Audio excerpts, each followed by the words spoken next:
Eu quero falar de um outro encontro do presidente da República, mas com a presidente da Petrobras, Magda Chambriard, lá no Palácio do Planalto. O André Anelli chega ao vivo e vai trazer as informações para a gente a partir de agora. E aí, Anelli, ela apresentou o plano de administração ou quais seriam as cadeiras que vão acompanhá-la nessa gestão? O que você traz de novidade? É essa segunda opção, viu, Evandro? A presidente da Petrobras, Magda Chambriard, apresentou ao presidente Lula pelo menos 3 nomes novos que devem ser substituídos, então, na diretoria da Petrobras. Os demais membros que faziam parte da gestão Jean Paul Prates devem ser mantidos no cargo. O presidente Lula não teria manifestado oposição a nenhum dos nomes apresentados pela nova presidente, o que representa um sinal verde para que Magda Chambriard, então, acabe dando andamento a algumas trocas no primeiro escalão da empresa. A gente relembra que na primeira entrevista coletiva dela na última segunda-feira, a nova presidente da estatal afirmou que a empresa vai respeitar a lógica empresarial em relação à distribuição de dividendos. Esse foi um tema muito delicado, principalmente nos últimos dias da então gestão Jean Paul Prates, isso porque houve um desentendimento entre a presidência da Petrobras e também o governo federal, principalmente em relação à distribuição dos dividendos extraordinários. Foi a gota d'água, então, que acabou gerando, consequentemente, dias depois, a demissão de Jean Paul Prates. Entre os objetivos citados para os próximos anos, Magda Chambriard citou as novas fronteiras exploratórias, a reposição das reservas energéticas e a produção de energias renováveis. Só destacando também, Evandro, que esse encontro entre Magda Chambriard e o presidente Lula não estava na agenda do Palácio do Planalto. Esse encontro foi incluído horas depois, quando a reunião já havia sido encerrada. E o Palácio do Planalto acabou não passando detalhes a respeito, então, das pautas debatidas entre a presidente da Petrobras e o presidente Lula, mas foi sim, de acordo com a própria Petrobras, uma apresentação, então, de quem vão ser os próximos nomes a ocupar a diretoria da estatal. Evandro. Muito obrigado pelas informações, André Anelli. Bom trabalho para você. Encontro, então, do presidente da República, agora com mais uma presidente da Petrobras, que disse que quer atender aos interesses tanto dos sócios majoritários quanto dos minoritários. Eu li uma análise recentemente em um dos jornais aqui do país, dizendo que, ao mencionar isso, ela já não estaria atendendo aos interesses do próprio presidente da República. Você concorda, Gustavo Segré? Concordo. Não tem como. São objetivos totalmente diferentes. Vimos isso em várias oportunidades, não somente na ingerência que o presidente quis fazer, na colocação do governo em termos da distribuição dos dividendos, e o governo está olhando para um lugar e os acionistas estão olhando para o outro. Os investidores, inclusive, já deram um recado para o governo em 2 oportunidades. Quando foi a primeira de congelar ou tentar evitar a distribuição, a empresa perdeu 10% do seu valor. Foram 55 bilhões de reais que em um dia saíram, viram fumaça. E depois, quando sai o Prates da presidência, sem saber aonde que ia estar o próximo presidente e aonde que ia ser colocado, mesmo que o nome da Magda já estava na pauta, 37 bilhões de reais, viraram fumaça de novo. Estamos falando da principal empresa petrolífera do país, a principal empresa estatal do país, e que tem uma importância fundamental na região, inclusive. Então, eu acho que deveria olhar um pouquinho mais para os acionistas. Questão em que provavelmente não aconteça, porque foi colocado aí por uma questão política e não técnica. Ô Jackson, você acha que há um desafio muito grande em torno do nome de Magda à frente da Petrobras neste momento? Depois de tudo que aconteceu? Essa empresa não era mais para estar na mão do governo há muito tempo, cara. Já era para ter saído. E dizem muito que o Lula criticava muito o governo da Dilma. Dizem muito isso, todo lugar que dizem. Mas é cada vez mais parecido com o governo da Dilma. Eu olho para a presidente Magda e me lembro da presidente da Petrobras na época da Dilma. Eu não consigo dissociar uma coisa da outra. Como eu não consigo dissociar o PT do que houve na Petrobras durante muito tempo. Então, essa empresa já não era mais para estar na pauta do governo. Enquanto estiver na pauta do governo, a gente vai ter esses problemas. com certeza, por mais que ela diga, olha, eu vou dar atenção acionista, quem manda naquele botequim lá é o presidente da República. Ele é que manda naquele botequim. E ele, se ele quiser, ele tira ela e bota outro. Então, a opinião da Magda, a opinião do presidente da Petrobras, num governo como o do Lula, não tem menor relevância. Tem menor relevância, ela pode dizer o que ela quiser. A hora que ela não agradar o ministro da Minas e Energia, ou o presidente, ou o PT, caminho da rua, caminho da roça. Essa empresa não era mais para estar na mão do governo. Essa empresa já era para estar na mão da iniciativa privada há muito tempo, para bem dos brasileiros. Ô, Piperno, você entende a presença de Magda como irrelevante diante de uma outra presença que seria maior, como a do presidente Lula na Petrobras? Não, eu vou discordar frontalmente dos colegas. Por quê? Porque o governo tem sim... Veja, deixando de lado a convicção do presidente da República, se é por convicção, se ele foi convencido, o fato é que a presidente da Petrobras, ela acerta e provavelmente vai ter todo o respaldo do governo quando ela fala que ela tem que olhar para os acionistas, sim. E por que isso? É muito simples.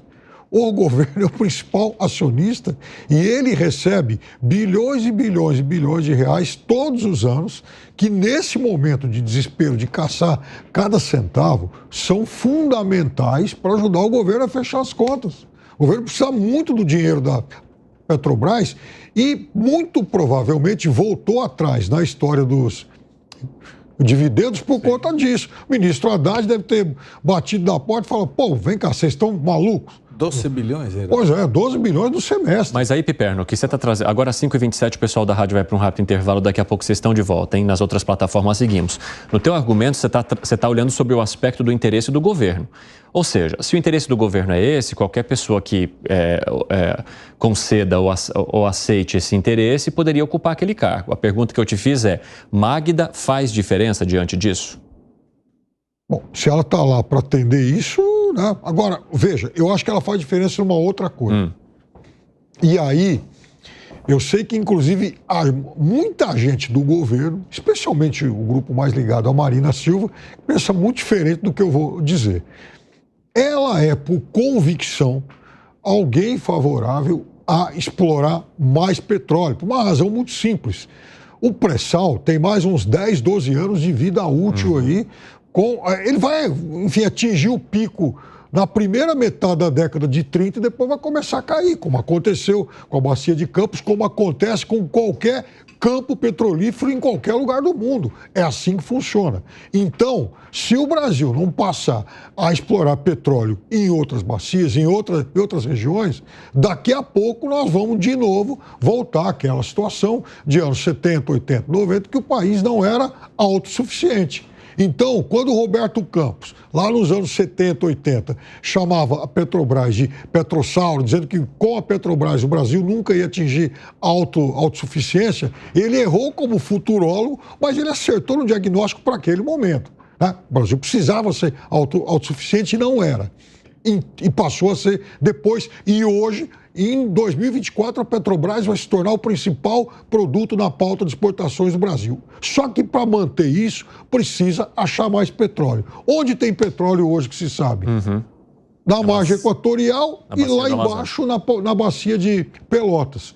Ou mexe com isso e enfrenta os lobbies aí, ambientalistas e tal, ou então, daqui a pouco, nós vamos voltar à condição de importadores. E você, Nelsinho, o que prevê? Peraí, só um minutinho, o Jackson está discordando. O que foi, Jackson?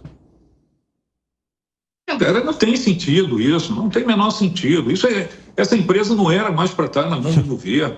Essa questão de que tem que achar petróleo, tem que buscar petróleo, esse papo já vem de muito tempo. Nós nos tornamos autossuficientes em petróleo e fizemos um desastre na Petrobras. Um desastre. O Brasil hoje exporta mais de 40 bilhões de dólares por ano. O que seria do país se não tivesse isso? Ué? Isso está na mão do presidente da República, Pedro. Isso é uma loucura. Esse cara não tem capacidade nenhuma para gerenciar uma empresa desse tamanho. É o que você está achando, é o que você está dizendo, Jackson. Mas o real é que a Petrobras exporta mais de 40 bilhões de dólares por ano, sendo que 38% para o BNDES e União e os outros 62% para investidores privados. Ora, e não é um bom negócio para todo mundo? Eu não estou dizendo que a empresa seja ruim. Eu só estou dizendo que ela está na mão errada. E tanto é verdade, Piperno, dá para esquecer o que houve, não? A gente pode passar um pano no que houve na Petrobras no passado, a compra de refinaria falida, esses troços todos, porque fica na mão de uma pessoa que comanda uma empresa sem ter a menor noção daquilo que você está falando. Eu duvido que o presidente da República ou a Magda tenha noção daquilo que você mesmo está falando. Eles não têm noção disso.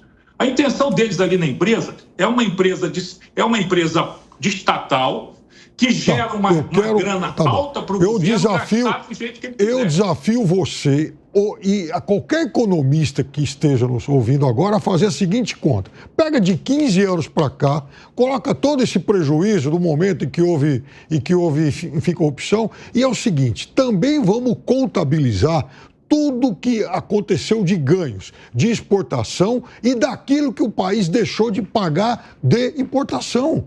É óbvio que a Petrobras, ela representa um lucro gigantesco para o país, sendo do governo ou não, isso é uma outra questão. Vai, Nelsinho. Eu acho interessante como a Magda, já na sua primeira manifestação pública, ela fala algo que não parece muito lógico. Ela pretende agradar a todos os acionistas, ou seja, ao Estado, que é o maior acionista, quanto todos os outros demais investidores. E nesse ponto não dá para agradar a todos igualitariamente, porque há interesses conflitantes. Em algum momento, esse discurso vai encontrar um fato em que haverá necessidade de uma decisão. E aí não tem como. Ou você vai agradar mais ao Estado, ou você vai agradar mais aos acionistas. É um discurso que não faz muito sentido quando chegar para ela decidir se ela vai manter ou não a paridade de preço ou o sistema atual de preços em relação à defasagem na comparação com os preços lá de fora, porque o governo vai achar interessante manter, para manter o preço do combustível acessível e isso não impactar muito na inflação. Mas os acionistas vão achar interessante aumentar o preço, porque isso vai revelar lucro lá no final das contas. Então, em alguns momentos, vai ter esse choque natural em que ela vai precisar tomar uma decisão, e aí essa conversa, esse encontro dela com o presidente Lula pode ser a origem da decisão que virá adiante em casos como esses.